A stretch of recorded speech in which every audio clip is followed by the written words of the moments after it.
quero falar sobre cura. Então nós vamos orar no final a respeito disso.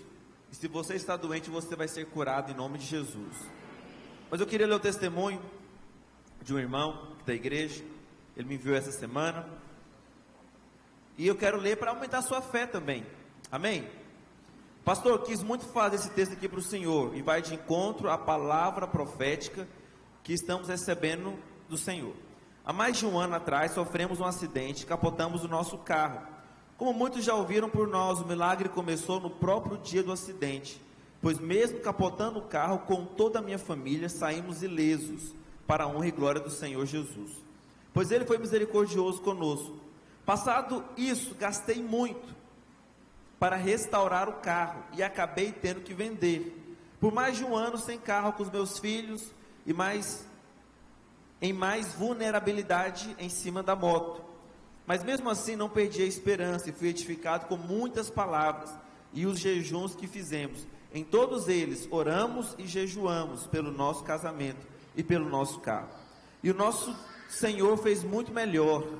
Nos deu um casamento melhor do que imaginávamos e agora me deu um carro muito melhor do que o que eu tinha. Isso é prova que o Senhor começou a restituição na minha vida. E creio que essa palavra será aprovada por muitos na nossa igreja. Mas tem uma outra coisa melhor ainda. Já é bom comprar um carro novo, amém? Mas talvez a mais importante do meu testemunho. Um dia antes de nós capotarmos o carro, eu estava num show do Anderson Freire, lá na Neblina, pois gosto muito das músicas dele. Deus falou comigo, mas eu achei que era loucura da minha cabeça. Ele disse: você não deveria ir amanhã para a bebedeira. Então ele não estava na igreja.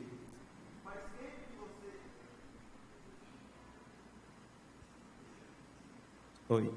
Faz tempo.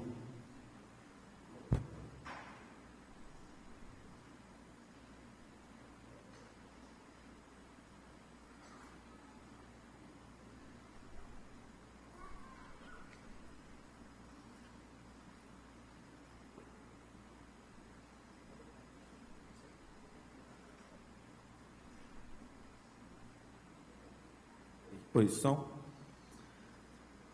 Então o Senhor diz com ele: você não deveria ir amanhã para a bebedeira. Faz tempo que você não vai para a igreja me adorar. E eu, como teimoso que sou, não dei atenção. No caminho antes do acidente, o Senhor falou comigo de novo. Ele disse: não vai a 100 nem a 80, vai a 50 por hora. Estranhei, porque foi algo tão claro, como se ele estivesse falando com voz audível, como alguém físico que estava ali do meu lado. Mas mesmo assim eu diminuí, mas não como o Senhor me guiou. Eu estava a uns 75 por hora, quando tentei desviar do buraco, e perdi o controle do carro, sem contar que estávamos indo para bebedeiras, quando capotamos. Mas nesse dia, algo mudou em mim. Poucos dias depois, juntando esse acontecimento e outro, que também foi triste e preocupante na minha vida, aí eu encontrei o pastor Felipe, por várias vezes ele sempre me convidando. Mas depois de tudo isso, eu percebi que o Senhor nos salvou e me chamou porque Ele queria que eu voltasse. E cá estamos, eu e minha família, alegres como nunca antes estivemos no Senhor. Não só pelo carro, mas principalmente por estarmos felizes, unidos, independente de bens materiais. Desde que voltamos a congregar, nunca mais tivemos uma briga acalorada. Aleluia. Ele colocou entre parênteses: discussões pequenas sim, mas não grandes. Aleluia. Amém, irmãos? De fato, esse testemunho poderoso. E o Senhor falou muito comigo, porque você percebe que mesmo quando nós estamos afastados, Deus nos guarda, Deus nos protege. Nem de tudo, porque nós somos cabeça dura às vezes, mas mesmo assim o Senhor nos guarda e nos protege, e permite algumas situações para que os nossos olhos sejam abertos. Mas Deus não permite coisas que vão, gerar condenação, acusação. Deus não foi Deus que capotou o carro, foi o diabo. O que Deus fez? Deus avisou para ele. Deus falou para ele que iria capotar. Deus falou: vai devagar, porque você vai conseguir desviar do buraco. Então você percebe a mão de Deus. E mesmo capotando o carro, ainda Deus guarda e não tiveram nenhum arranhão no capotamento. Isso é a mão de Deus, amém? E o diabo tirou o carro, perderam o carro, mas Deus restituiu um muito, muito melhor do que ele, amém? Você pode aplaudir o Senhor por esse testemunho? Glória a Deus.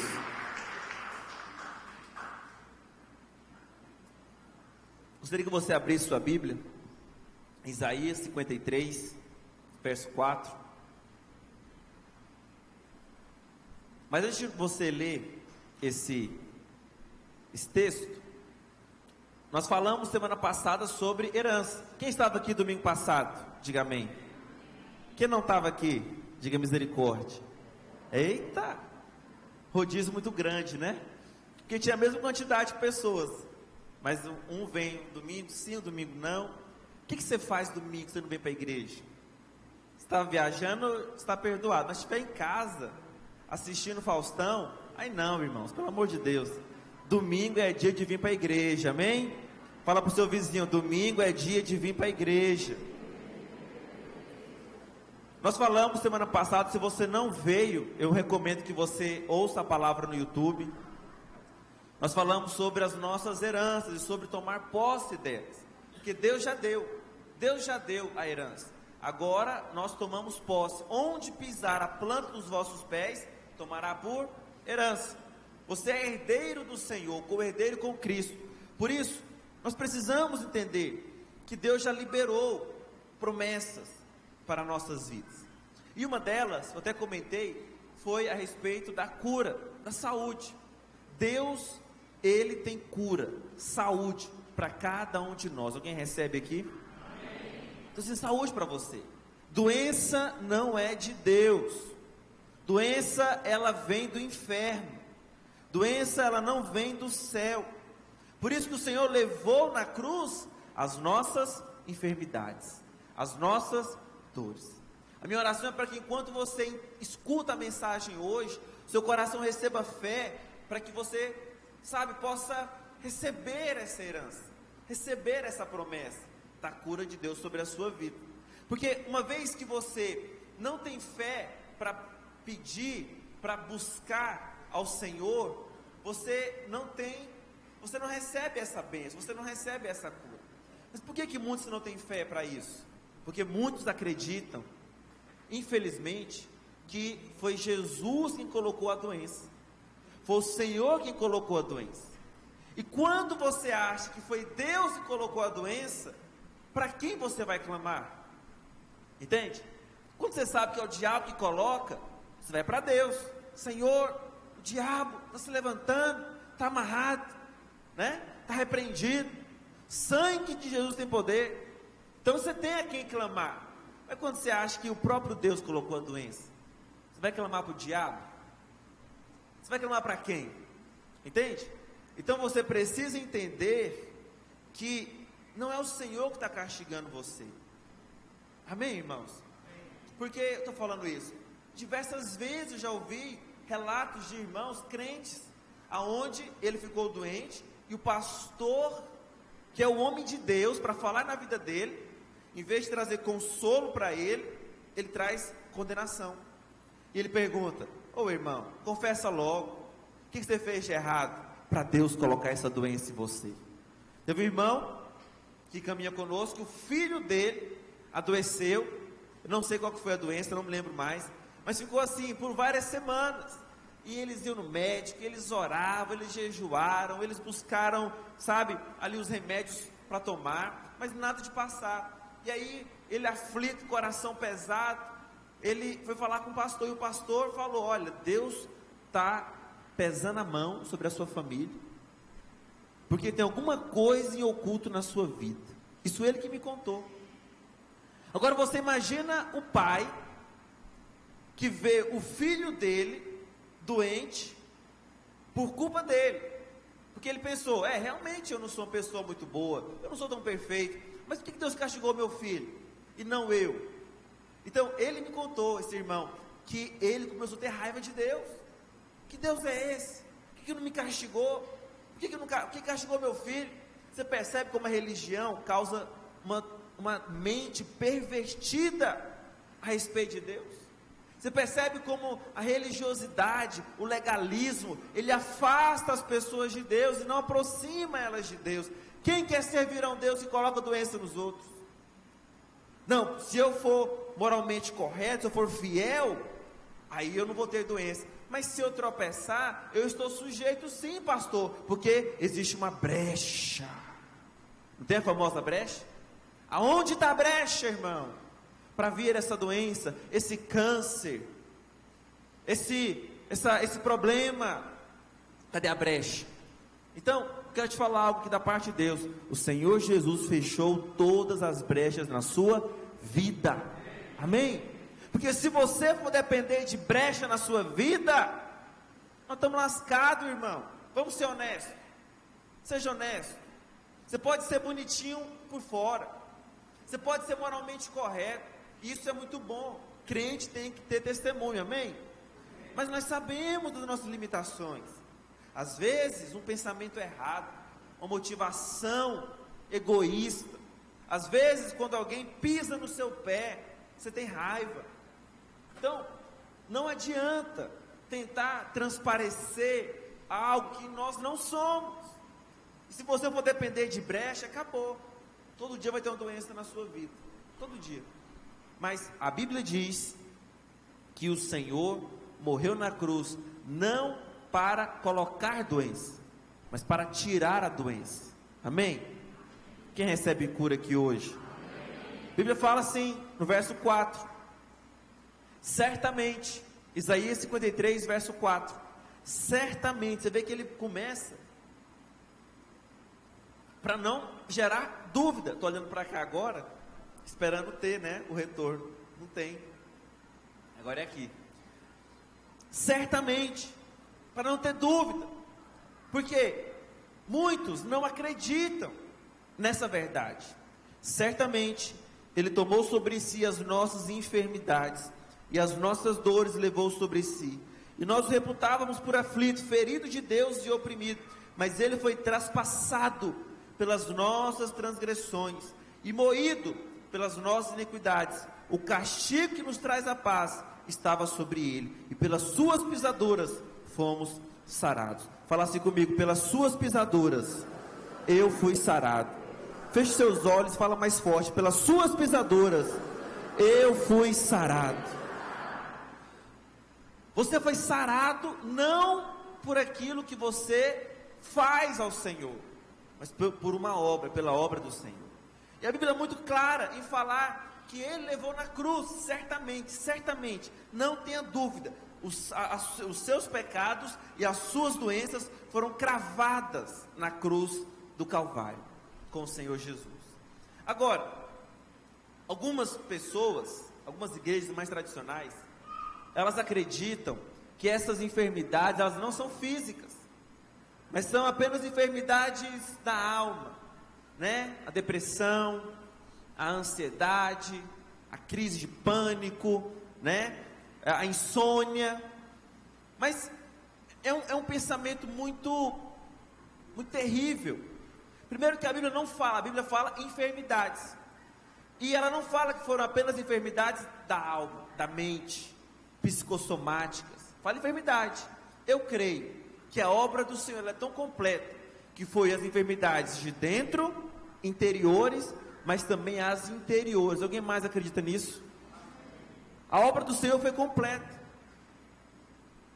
de dentro, mas também de fora. Então, essas pessoas que acreditam nisso, também elas são incoerentes, porque tem muita gente que ainda tem ansiedade, ainda tem gente com crise de pânico na igreja, ainda tem gente com insônia, são doenças. Da mesma forma que tem gente com enxaquecas, tem gente com asma, tem gente com doenças de respiração, bronquite, entende? Nós não estamos aqui para trazer condenação e peso sobre essas pessoas. É muito ruim, a pessoa já está se sentindo mal, condenada pela doença, e aí vem para a igreja, e ela sai daqui mais pesada ainda. O que você fez para receber esse câncer? O que você fez para perder o seu neném? Misericórdia. Teve uma vez que Jesus, aconteceu uma tragédia lá na cidade onde ele estava, e os discípulos perguntaram para eles: quem pecou? Porque a Bíblia fala que caiu uma torre em cima de muitas pessoas, uma tragédia, e morreram muita gente. Aí eles perguntaram: Jesus, quem pecou? Eles ou os pais deles? Olha como a religiosidade, ela traz peso sobre as pessoas. Mas essa pergunta é feita até hoje. Quem foi que pecou? A criança que nasceu com essa doença, com esse problema, ou foi o pai que pecou? E quando os pais ficam acusados, o que eu fiz de errado para o meu filho nascer assim? Entende? Eu quero te falar, você não fez nada de errado. Tem coisas que nós não sabemos explicar, e nem as razões pelo que aconteceu, mas uma coisa eu sei: não olha para você, não ache que é culpa sua, não ache que você fez algo de errado, para Deus castigar você, porque o Senhor, Ele foi castigado em nosso lugar, o castigo que nos traz a paz, estava sobre Ele, Ele não precisa mais castigar ninguém, amém, irmãos? Deixa o castigo, o juízo, para quem está lá fora, para as pessoas ímpias, para quem não é filho de Deus. Mas se você é filho de Deus, Deus não coloca mais doença em você. Se você que é pai, sabe dar boas coisas para os seus filhos, quanto mais o Senhor Jesus. Você que é pai, colocaria uma injeção de vírus, de HIV, de câncer no seu filho? Ah, meu filho aprontou, tem que aprender umas boas. Meu filho foi desobediente, agora ele vai ter que aprender. Eu vou colocar aqui uma injeção de doença nele, de gripe. Você faria isso com seu filho? Eu não faria. Se você fizer, eu vou denunciar você para a polícia. Isso é coisa de gente doente, gente louca. Eu quero te falar: se você que é mau, sabe dar boas dádivas para os seus filhos, quanto mais o nosso Pai Celestial.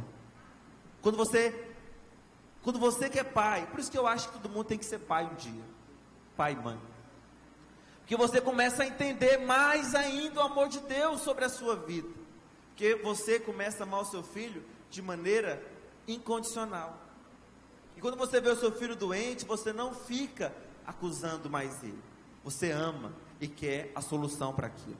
Por isso que o Senhor Jesus veio e levou na cruz as nossas enfermidades, as nossas doenças. E lá em Mateus 8, você percebe o cumprimento dessa profecia.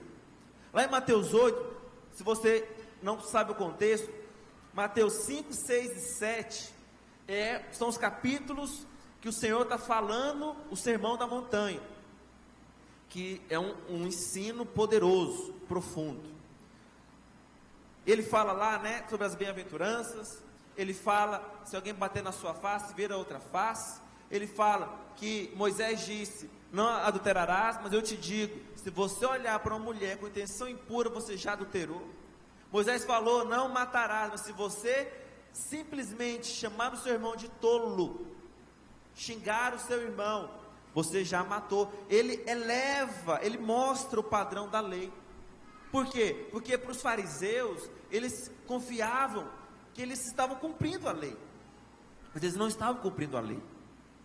Eles estavam cumprindo a lei exteriormente. Eu não adultero, nunca traí minha esposa. Aí o Senhor fala: mas você já olhou para uma mulher com intenção impura no coração, seu fariseu, seu hipócrita. Aí eles entendem: meu Deus, então eu estou quebrando a lei. Então o Senhor, Ele fala aquilo lá, não é para que você ache que você consegue cumprir, mas Ele mostra o verdadeiro respeito à lei de Deus, o verdadeiro padrão da lei de Deus, que nenhum homem consegue cumprir. Por isso Ele teve que vir, o Senhor Jesus. E lá mesmo, no Sermão da Montanha, Ele fala que Ele veio não para abolir a lei, mas para cumprir a lei. Então Ele cumpre a lei em nosso lugar. Está na montanha, num lugar muito elevado. Mas depois Ele desce da montanha. Me acompanha aqui. Ele desce da montanha.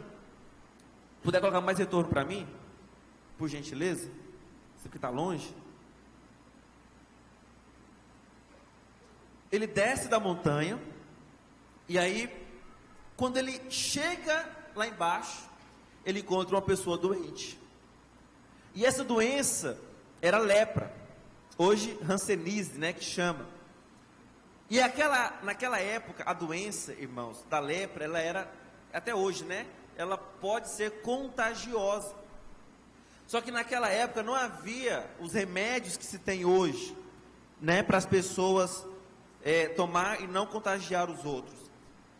E naquela época a lei de Moisés, ela era muito rígida contra as doenças. E a Bíblia fala que quem fosse descoberto com lepra, ele não podia andar em comunidade com as pessoas. Ele tinha que viver fora do arraial. Ou seja, fora da congregação. Ele não podia estar entre as pessoas, era como se fosse um animal, um bicho, porque ele não era sociável. Ele não casava, ele não tinha relacionamento, ele não tinha amizade, ele andava e vagueava. Mas o Senhor desceu do padrão elevado da lei, do sermão da montanha. E quando ele desce, o leproso vem até ele, se prostra até ele e fala: Senhor, se queres, pode me curar. Está lá em Mateus 8, depois você pode ler. Senhor, se queres, pode me curar. Porque o leproso sabia que Jesus podia curar ele. O leproso sabia que Jesus tinha poder. Mas o leproso não sabia se ele queria. Você sabe que o Senhor tem poder para te curar. Você sabe que o Senhor tem poder. A pergunta é: você sabe que o Senhor quer também? Sabe que o Senhor, Ele deseja isso para você? Que o Senhor quer cura para você, que o Senhor quer prosperidade para você, que o Senhor quer um casamento feliz para você, que o Senhor quer que você vença na vida. O Senhor quer, Ele não só pode, mas Ele quer. Amém, irmãos? Por isso o leproso fala: Senhor, e ele nem podia, porque a condenação para um leproso que andava em sociedade era o apedrejamento. E aqui eu faço uma relação com a religiosidade de novo, com o legalismo, porque a lei, ela exclui os leprosos. Quem são os leprosos hoje? Os pecadores, as pessoas lá fora, são todos leprosos. O pecado, ele é contagioso, o pecado, ele faz mal, o pecado, ele vai te matando de pouco em pouco, o pecado, ele vai te tornando insensível, como a lepra. Só que a igreja, em vez de trazer o leproso para perto, ele exclui. Quando eu falo igreja, não são todas as igrejas religiosas, legalistas, porque a lei, ela afasta os leprosos. Mas a Bíblia diz que Jesus, que é a graça encarnada, ele desce da montanha e o leproso é atraído para ele, porque a lei afasta, mas a graça atrai. Eu fui um pecador que fui atraído pela graça de Deus. Alguém mais foi também atraído por essa graça? Eu percebi: meu Deus, eu não tenho para onde eu ir, eu tenho que ir para o Senhor. Mas eu sou um leproso, mas se eu for até Ele, Ele vai me curar, Ele vai salvar a minha vida. E aí o leproso então fala para ele: Senhor, se queres, podes me curar. E o Senhor, Ele faz algo tão poderoso, porque a Bíblia fala que o leproso estava prostrado, abaixado para o Senhor Jesus, adorando a Ele.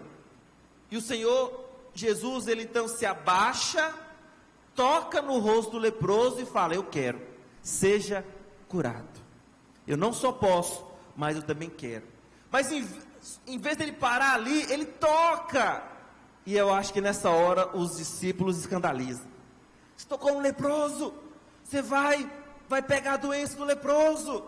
Porque na antiga aliança, quem tocava no leproso recebia a lepra. Mas na nova aliança, quando a graça toca no leproso, é você quem passa o poder para ele, é você quem passa a unção para ele. Eu não posso cortar o cabelo no homossexual, porque ele passa para mim. Não é você que vai passar a unção, meu amigo. Ninguém fala amém? Não pode falar mais essas coisas, né? Olha para cá. Não é só homossexual não, qualquer pecador lá fora, qualquer. Todos nós, não achem que o pecado de alguém é maior que o outro. A fulana é prostituta, o outro só nega imposto. Tudo é pecador, tudo é leproso. Fulano é homossexual, o outro é galinha, pega todas. Tudo no mesmo nível, tudo é pecador diante do Senhor. Quero te falar, leprosos, quando vêm até o Senhor toca nele, ele é curado, ele é limpo de todo pecado. Eu vou te falar mais, nós éramos esse leproso, nós éramos esse pecador, mas quando nos encontramos com a graça, o Senhor então passa a sua vida, a sua saúde, a sua glória para nós. Amém, irmãos? Não tenha medo de tocar em pecadores, não tenha medo de abraçar pessoas, são pessoas feridas, são pessoas machucadas, e nós como igreja temos que nos levantar e ir até essas pessoas. Amém, irmãos?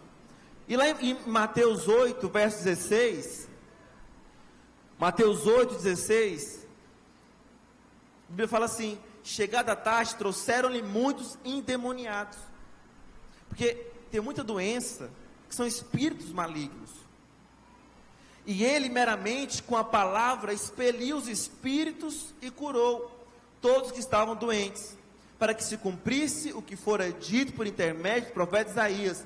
O que o profeta falou? Ele mesmo tomou as nossas enfermidades e carregou as nossas doenças. Está escrito na palavra de Deus. Isso aqui é o cumprimento. Todos que chegaram até o Senhor doentes saíram curados.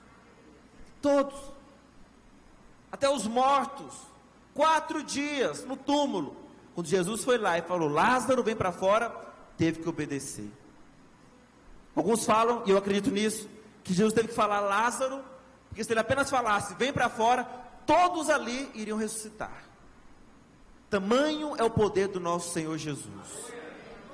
Por isso apenas ele disse Lázaro. Mas a Bíblia fala que ele estava caminhando numa caravana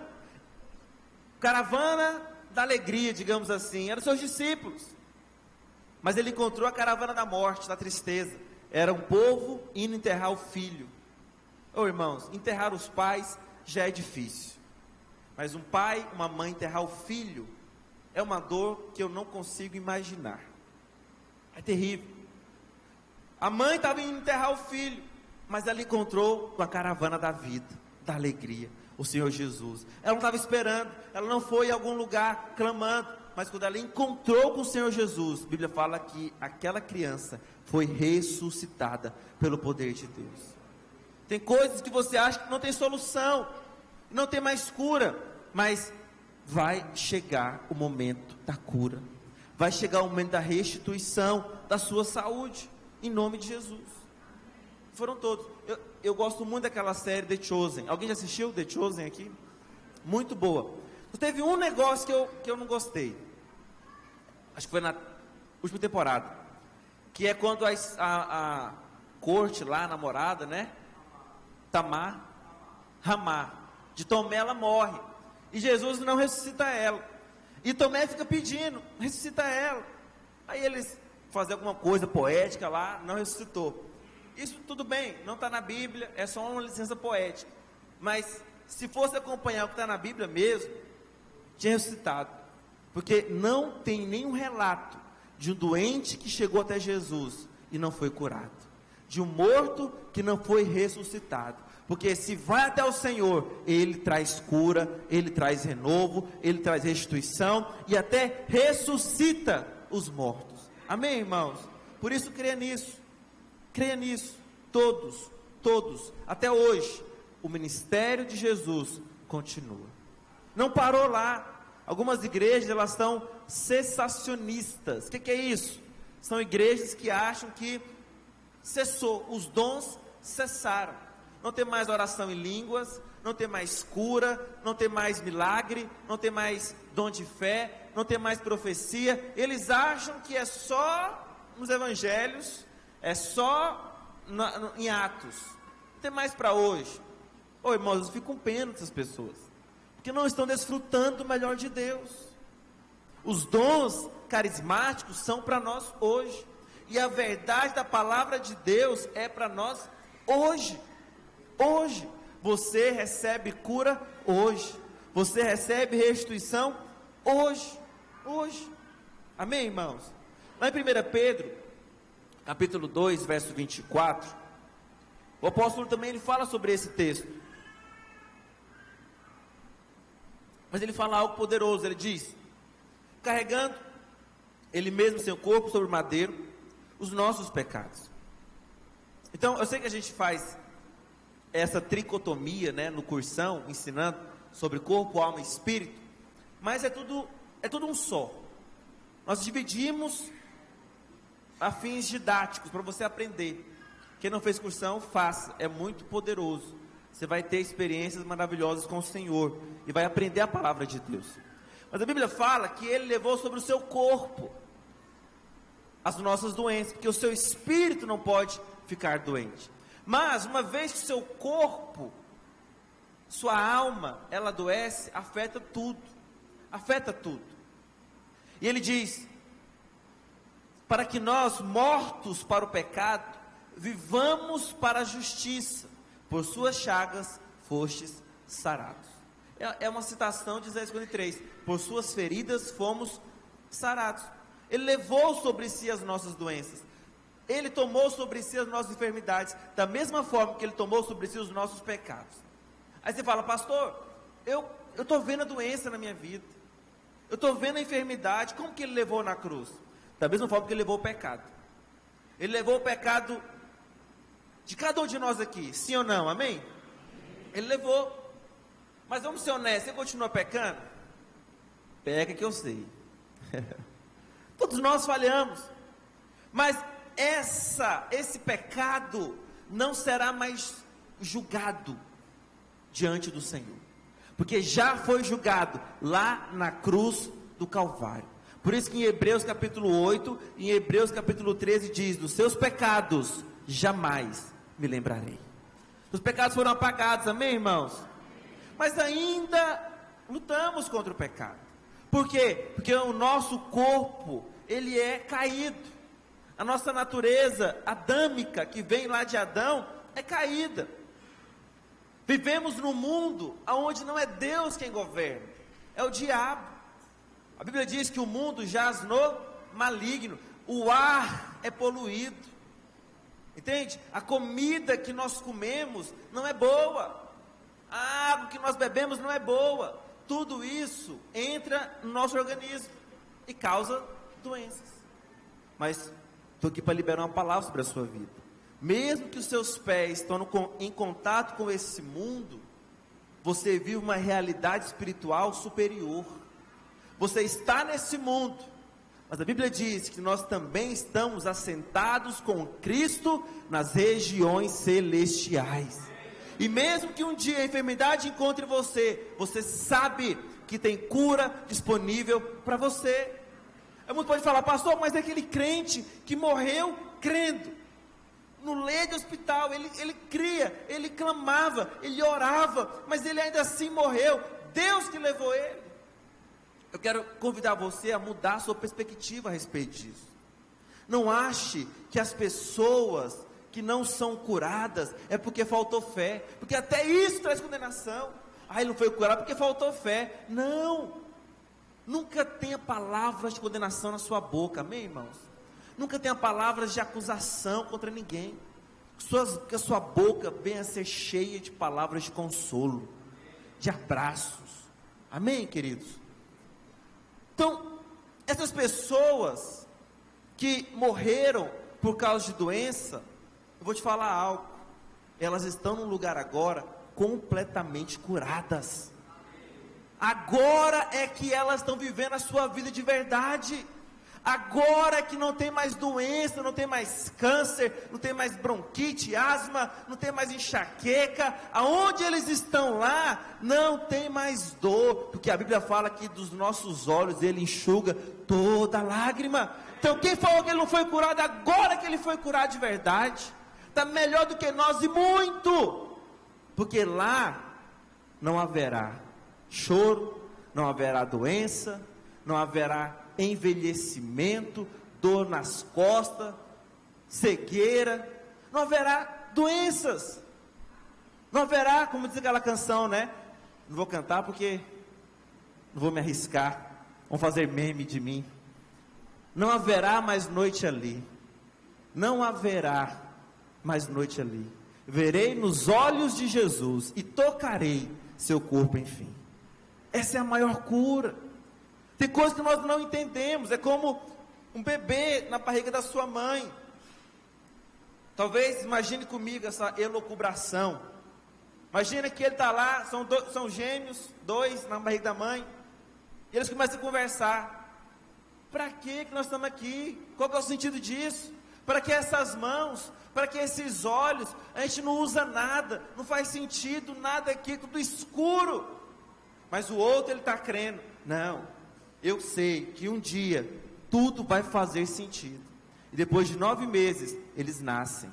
E as coisas começam a fazer sentido. Vou te falar algo da parte de Deus. A sua vida não é aqui, meu irmão. A sua vida não, você vai passar 70, 80, no máximo 120 anos. Aqui nessa terra. Quem quer viver 120 anos aí? Com saúde, amém? No máximo isso. A sua verdadeira vida começa lá, na Nova Jerusalém. A nossa vida tem que ser cheia de esperança e cheia de alegria. Ainda que eu ande pelo vale da sombra da morte, não temerei mal nenhum, porque o Senhor é comigo, a tua vara e o teu cajado me consolam. Se você for olhar depois do verso 25, do verso 24 de 1 Pedro, volta lá, o verso 25, ele termina falando, ele fala, por suas chagas foste sarado. E depois ele fala no verso 25, porque estáveis desgarrados como ovelhas, agora porém vos convertestes ao pastor e bispo das vossas almas, da vossa alma. Então, está falando de doença. Depois ele fala do pastor e da ovelha. Esse é o maior tipo que o Senhor usa na Bíblia para falar da igreja do Senhor, o pastor e a ovelha. É o salmo mais famoso da Bíblia, Salmo 23. Você percebe que nós precisamos encontrar um lugar seguro no meio da doença, no meio da luta. É saber que no meio da aflição, o Senhor continua sendo o meu pastor.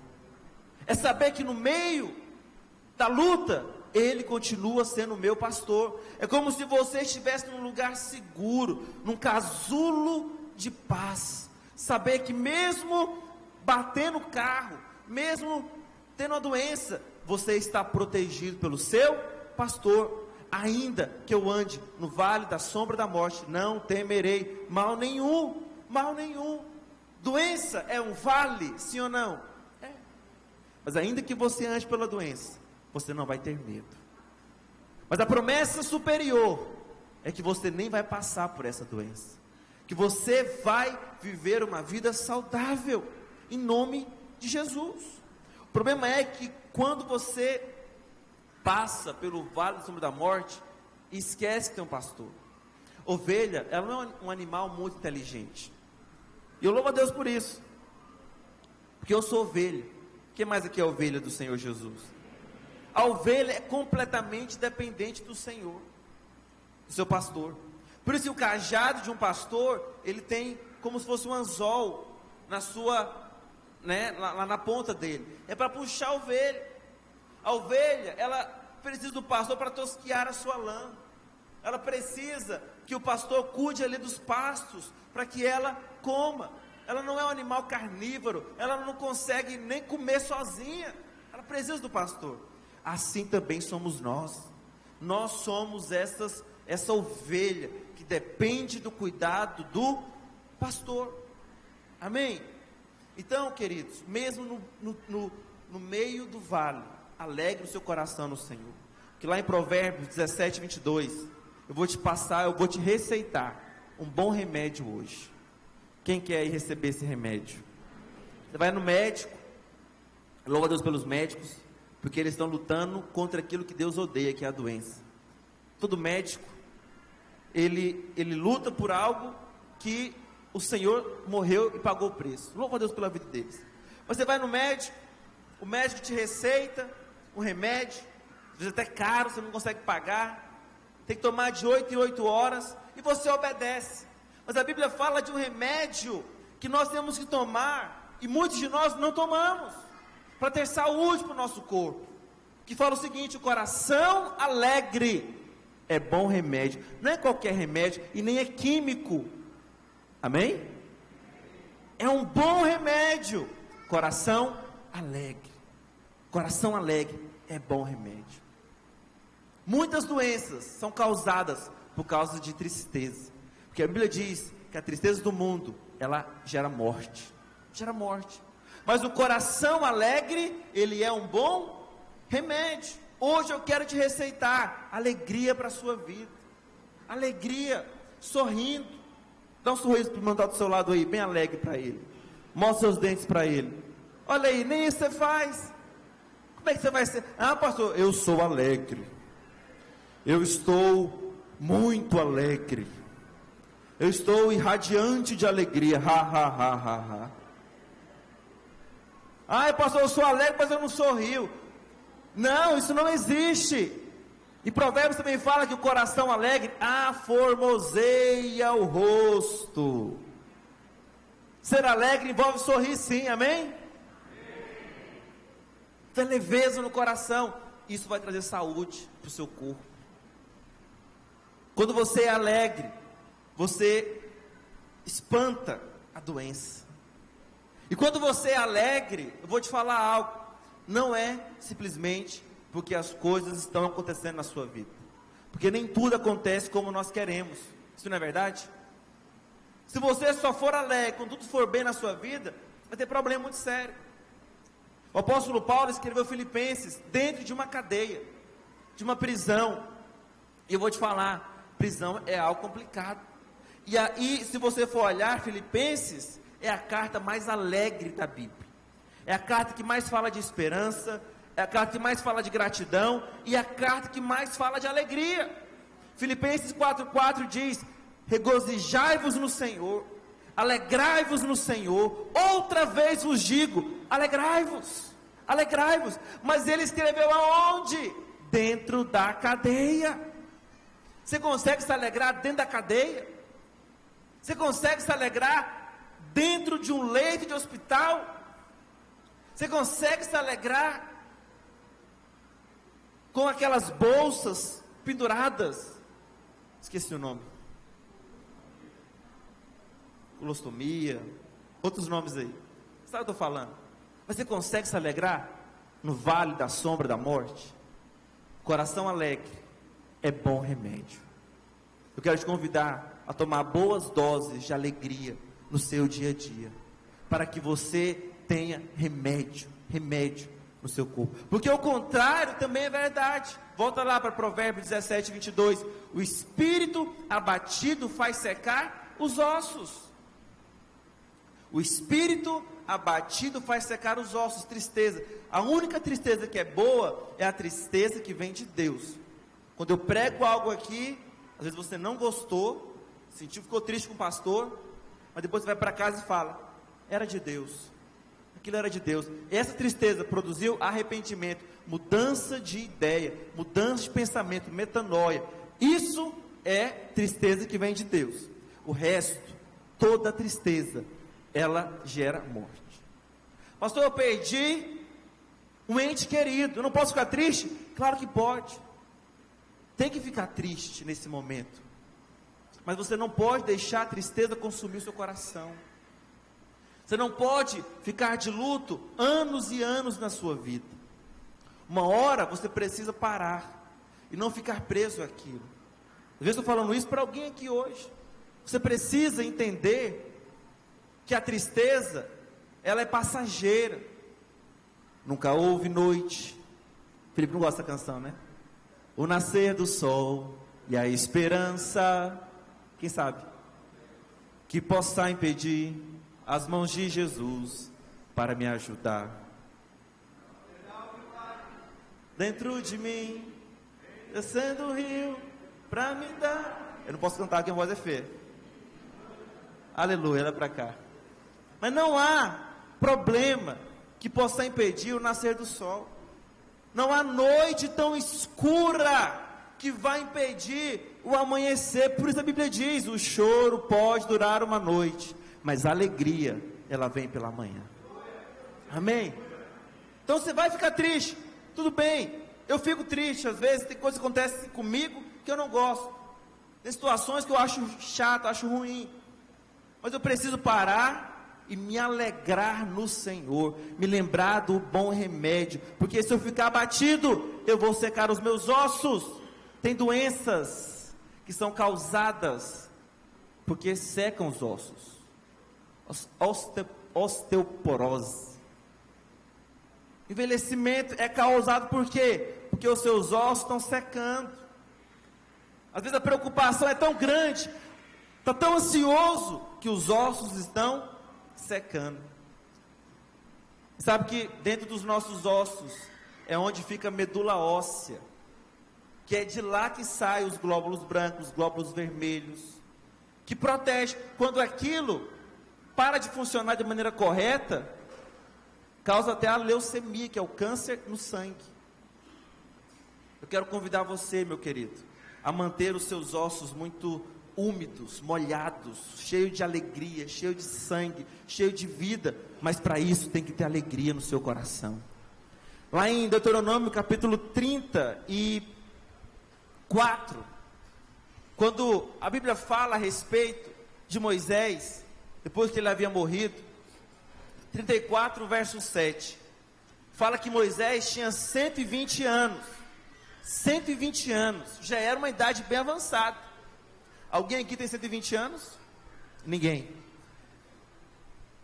Quando ele morreu, e não se escureceram os olhos, e nem se lhe abateu o vigor. Eu, por curiosidade, fui lá o que significava a palavra vigor aqui no original, e quer dizer umidade. Umidade. Seus ossos não estavam secos, não estavam secos porque ele não tinha um coração abatido, ele era alegre no Senhor. Quantos querem se alegrar no Senhor aqui? Viver muitos anos de maneira saudável, diga amém. Por isso, meu querido, aproveite que você está me ouvindo hoje, para aumentar o seu coração de fé, para receber uma porção nova do Senhor. Em Eclesiastes 9, verso 7, a palavra de Deus diz assim: vai, pois, come com alegria o teu pão, e bebe gostosamente o teu vinho. Pão e vinho fala de quê? Da ceia, da santa ceia do Senhor. Porque Deus já de antemão se agrada das tuas obras, porque você foi incluído em Cristo, e as obras de Cristo já foram aceitas pelo Senhor. Olha o verso 8: em todo tempo sejam alvas as tuas vestes, e jamais falte o óleo, o azeite sobre a sua cabeça. A Bíblia nos ordena a tomar a ceia de maneira alegre, mas como que é em muitos lugares? É um culto fúnebre praticamente, é uma seriedade. Será se você é digno de participar da santa ceia do Senhor? Observe como foi a sua semana. Tem igreja que proíbe o casal de namorar no dia da ceia. Não pode ceiar. Os casados falam, tem que falar misericórdia uma hora dessa. Como é que pode um negócio desse? Tem outros que proíbem durante a semana, porque é muito sério, é muito sério. Você não pode participar da ceia de qualquer maneira. É claro que tem que ter reverência, amém, irmãos? É claro que tem que ter revelação, entendimento, a fé correta, mas a Bíblia nos ordena comer com alegria. A ceia é um outro remédio para a sua vida. Ceia, quando estiver doente, tome a ceia, tome na sua casa. Faça um propósito com o Senhor, 21 dias tomando a ceia, até eu ficar curado, porque a ceia é pão, que é o corpo de Cristo, que foi moído pelas minhas enfermidades. O vinho é o sangue de Jesus, que cobre os meus pecados, que me dá acesso ao Pai. Por isso eu vou participar da ceia com alegria, alegria. As pessoas lá fora, elas dão valor à água ungida, à flor ungida, a sal grosso, coloca alho, coloca ferradura. E tem muitos crentes que ainda acham que essas coisas têm valor. Meu Deus, tem que converter. Essas coisas não têm valor, mas o que Deus falou que tinha valor, nós temos que fazer: pão, vinho e o azeite. O que é o azeite aqui? É o óleo. O óleo, nova aliança. Tiago fala: quando houver doente, chama o pastor para ir colocar óleo na cabeça e orar. Se você estiver doente, você não pode ficar sem me ligar e falar: pastor, vem aqui em casa, ora por mim, vamos lá no hospital. Eu tenho acesso aos hospitais, mesmo fora de hora de visita. Nós temos esse direito, segundo a lei do Brasil, entrar no hospital a qualquer horário, para orar pelas pessoas. Eu tenho um óleo aqui, para ungir sua cabeça. Ah, pastor, isso é crendice, isso é muito místico. Está na Bíblia. Nós somos um povo bíblico. Amém, irmãos? A Bíblia fala: não vai faltar óleo sobre a sua cabeça. Você lembra de Salmo 23? Lembra da ovelha? Lembra do pastor? Unges minha cabeça com óleo, o meu cálice transborda. Porque o pastor colocava óleo na cabeça da ovelha. Sabe por quê? Porque havia mosca. As moscas colocam aqueles ovinhos, que dá larva. E como tem muita pelugem, muita lã sobre a ovelha, aquilo causava doença, aquilo causava dores na ovelha. Por isso que o pastor coloca óleo sobre a cabeça da ovelha, para não ter doença, para as moscas não pousarem. O que é mosca na Bíblia? Demônio. Lembra de Beelzebu? Beelzebu é Deus das moscas. Deus das moscas. Ele é até Deus, mas é das moscas, muito pequeno. Deus está zombando do diabo. Deus das moscas. Olha para cá, a sua cabeça é cheia de óleo. Não tem mosca na sua cabeça. As moscas não podem pousar sobre você, porque a sua cabeça está cheia de óleo. Amém? Quero encerrar falando que o tema da minha palavra, Ele tomou sobre si, Ele tomou o nosso lugar. Deuteronômio 25, verso 1. Deuteronômio 25, verso 1. O castigo que nos traz a paz estava sobre ele. Você lembra disso? Qual foi o castigo que ele levou? Açoites. 40 menos uma, 39 chibatadas nas suas costas e no seu corpo inteiro. Foi uma surra terrível.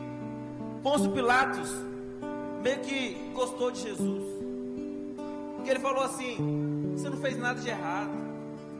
Que mal você fez? Vou declarar apenas açoites, para que as pessoas fiquem com pena de Jesus e não mande crucificar. Porque naquela época em Roma, ou era açoitado ou era crucificado. Os dois não faziam isso. É muita maldade. Pois em Jesus, ele foi açoitado. E quando foi dado a chance para as pessoas escolherem, eles falaram: crucifica, crucifica, crucifica.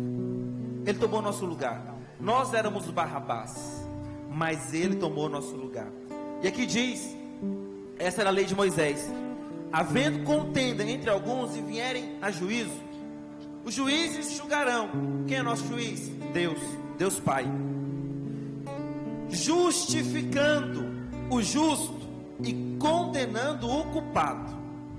Nós éramos o culpado, Jesus é o justo.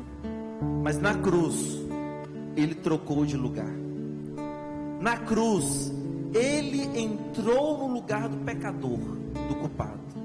E ele nos colocou na posição de justo. O que acontece então no verso 2? Se o culpado merecer açoites, nós merecemos açoite, o juízo fará deitar-se e o fará açoitar na sua presença, com o número de açoites segundo a sua culpa.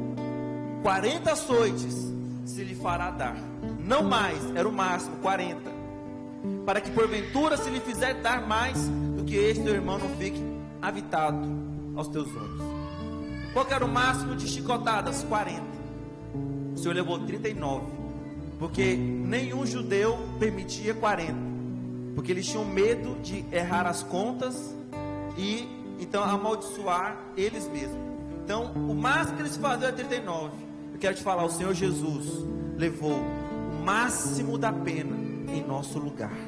Era para nós levarmos os açoites, mas ele levou 39 chibatadas.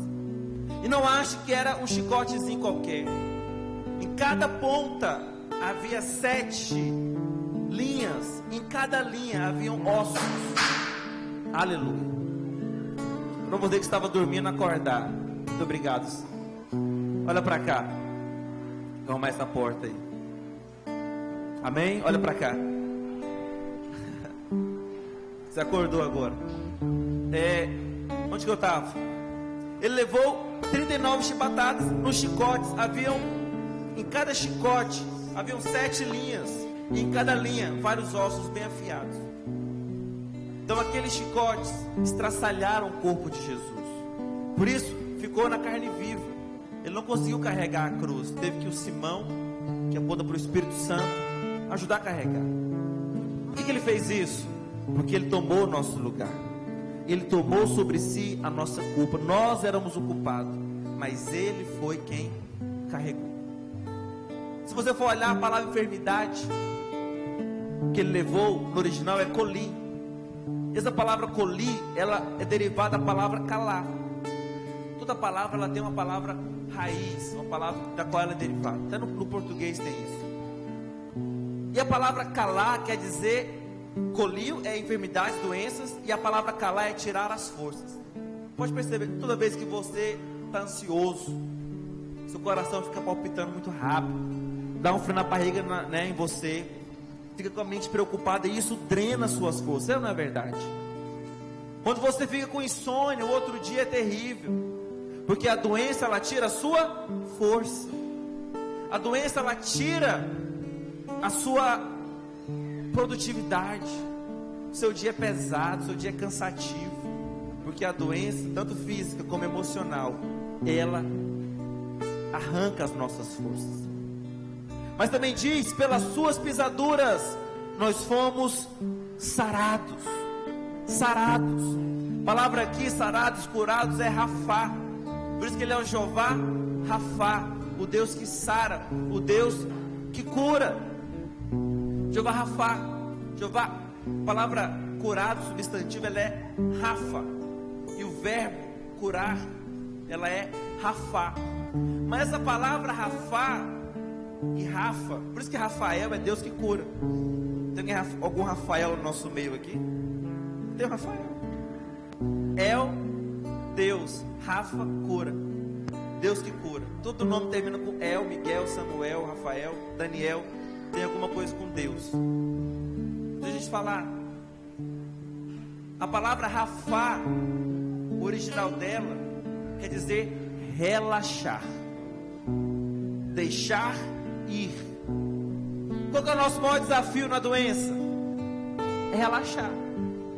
E parece que quanto mais preocupado você fica, mais a impressão é: eu estou preocupado, eu sou responsável com o meu corpo, então eu tenho que ficar preocupado.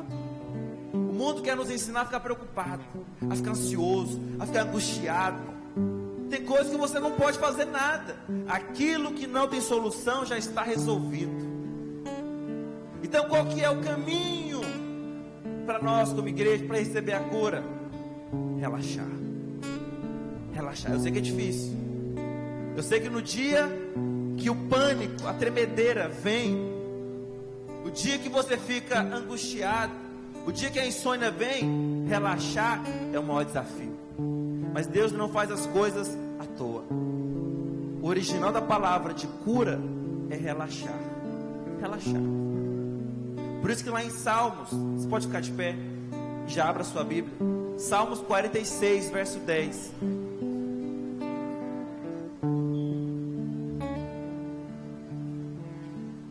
Salmos 46, verso 10 fala: aquietai-vos e sabei que eu sou Deus. Qual palavra você acha que o Senhor usou aqui nesse aquietai-vos? Rafá. Rafá. Relaxe. Deixe ir. Relaxe. E saiba que eu sou Deus. É a mesma palavra de lá de Isaías 53, que diz que pelas suas pisaduras nós fomos Rafa, curados. Rafá. Relaxe, aquiete seu coração, calma, saiba que eu sou Deus. Eu não sei como é que está o seu coração, eu não sei como é que está a sua mente, eu não sei como é que está o seu corpo hoje, mas eu creio que o Jeová Rafá vai trazer cura hoje para a sua vida. Feche seus olhos.